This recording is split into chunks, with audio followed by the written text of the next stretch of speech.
Airbnb supprime les locations dans les colonies juives de Cisjordanie. Forcément, fallait s'attendre à cette réaction. Les colonies consistant à occuper gratuitement une propriété qui appartient à quelqu'un d'autre, Airbnb a considéré ça comme de la concurrence déloyale.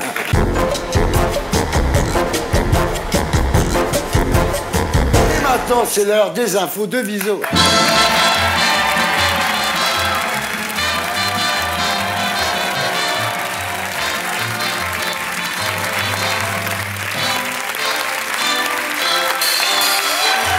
Comment ça va, Ed? Très bien, bonjour Thierry. Bonjour Thierry, bonjour Laurent. Un petit jingle ou quoi? Un petit jingle, tiens, allez.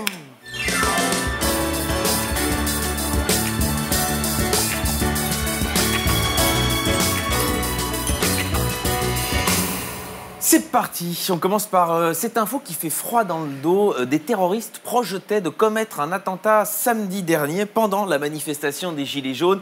Vous imaginez, Thierry, les Gilets jaunes plus un attentat, la rédaction de BFM TV vous aurait fait un orgasme collectif. Et donc les terroristes, après les terrasses, après les salles de concert, après les stades de foot, voulaient s'attaquer à un autre symbole de la culture française, le droit de râler.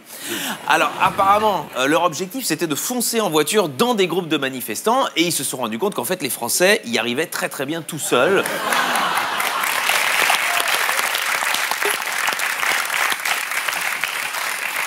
Le vrai coup dur pour ce mouvement est arrivé sur cette antenne, Thierry. C'est Cyril Hanouna qui a proposé de devenir le porte-parole des Gilets jaunes. Il est très très fort. Parvenir à faire mieux que Nicolas Dupont-Aignan en termes de récupération politique, c'est balèze, franchement.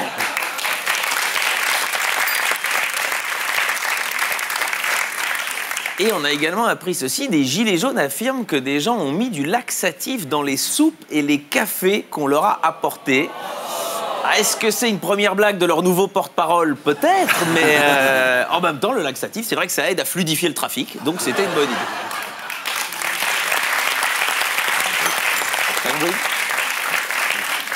Voilà un petit jeu de mots. Et comme un malheur n'arrive jamais seul, Jean Lassalle a également mis un gilet jaune à l'Assemblée. Et un faux nez. Et non, c'est le vrai, je pense, malheureusement. Ouais. Bel effort, cela dit, de la part de Jean Lassalle, parce que lui, d'habitude, il ne le porte pas, le jaune, il le boit. D'où le nez. Passons à droite. Face à Sens commun, Laurent Wauquiez lie la PMA à l'eugénisme mené par le nazisme. Wauquiez, quand il parle de PMA, t'as l'impression d'être au PMU. En tout cas, il aura réussi une chose avec cette comparaison, une chose que peu de gens ont réussi, la prouesse de se faire retourner dans leur tombe en même temps Simone Veil et le maréchal Pétain. Et ça, c'est très compliqué. Politique internationale, Airbnb supprime les locations dans les colonies juives de Cisjordanie. Forcément, fallait s'attendre à cette réaction. Les colonies consistant à occuper gratuitement une propriété qui appartient à quelqu'un d'autre, Airbnb a considéré ça comme de la concurrence déloyale.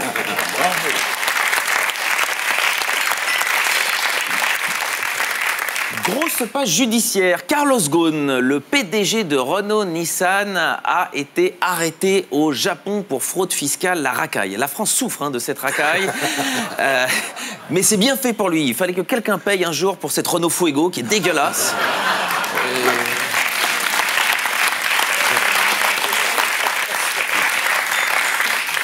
Autre procès, le procès Fourniret. Alors là, l'accusé a expliqué que s'il a tué toutes ces jeunes femmes, c'est parce que sa première femme n'était pas vierge.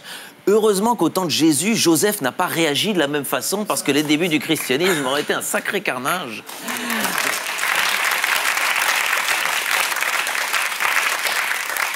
Écologie. Nucléaire, l'exécutif va annoncer entre 0 et 6 fermetures de réacteurs d'ici 2028. Franchement, il se fout de nous. Entre 0 et 6, c'est pas hyper engageant comme chiffre, parce que vraiment, entre 0 et 6, c'est le nombre de doigts à la main droite avec lequel tu nais à Fukushima. Donc...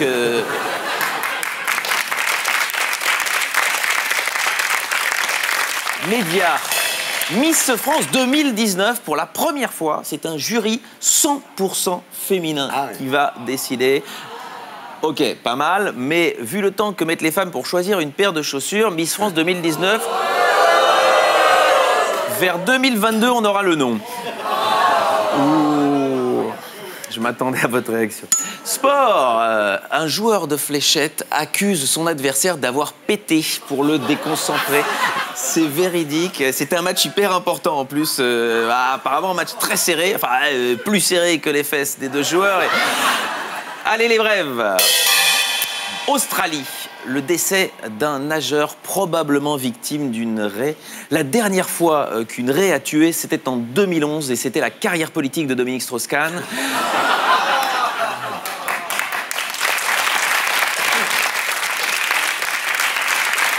Un ouragan dans l'espace, un ouragan de matière noire déferlerait actuellement sur la Terre. Et Éric Zemmour a immédiatement demandé à ce qu'on l'appelle l'ouragan Corinne.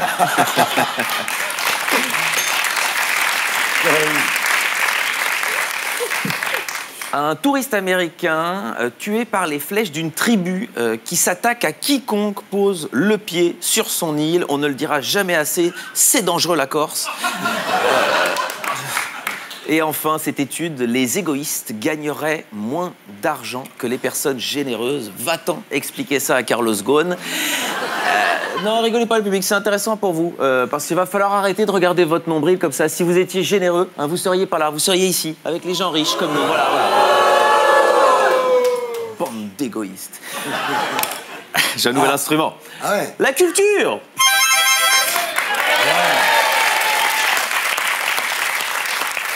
L'artiste de la semaine, je vous emmène à Marseille pour découvrir l'américain Michael E. Smith. Alors, c'est un jeune artiste et il aime utiliser les objets de la vie courante pour les transformer en œuvres, les ready-made un petit peu, comme par exemple cette caméra posée verticalement sur le sol. Et à Marseille, voir un truc debout en ce moment, ça tient de l'exploit.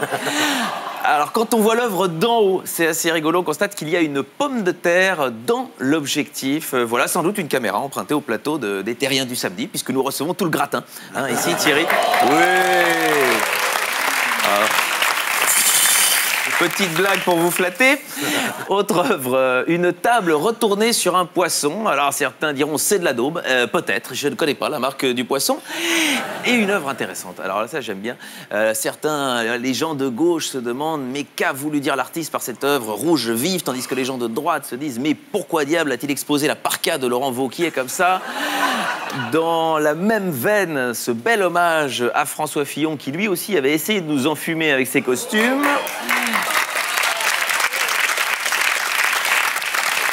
Politique toujours, un magnifique portrait du fils que n'auront jamais François Bayrou et Franck Ribéry. Alors une autre œuvre pratique, voilà, on le voit, un ordinateur très pratique pour tous les adolescents férus de YouPorn, puisque la boîte à Kleenex est déjà intégrée dedans. Enfin, les adolescents, je dis ça. Autre objet génial, le grille-pain monté sur ressort, idéal pour faire du pain perdu, puisqu'on retrouve jamais la tartine. Et... oui, elle est mignonne. Et parfois, Michael E. Smith cherche à mettre en lumière les véritables fléaux de notre société, notamment avec cette installation qui dénonce clairement les amis qui nous lâchent toujours le jour de notre déménagement. Et ma préférée, une belle sobriété, il a juste mis un porte-vélo au mur. Ce qui est très ironique, c'est que l'installation de son œuvre a été moins complexe que l'installation des 2 prises électriques en bas du mur. Et il faut le voir dans son ensemble. Regardez comme c'est beau, hein, on se croirait chez Florent Pagny avant le passage du fisc.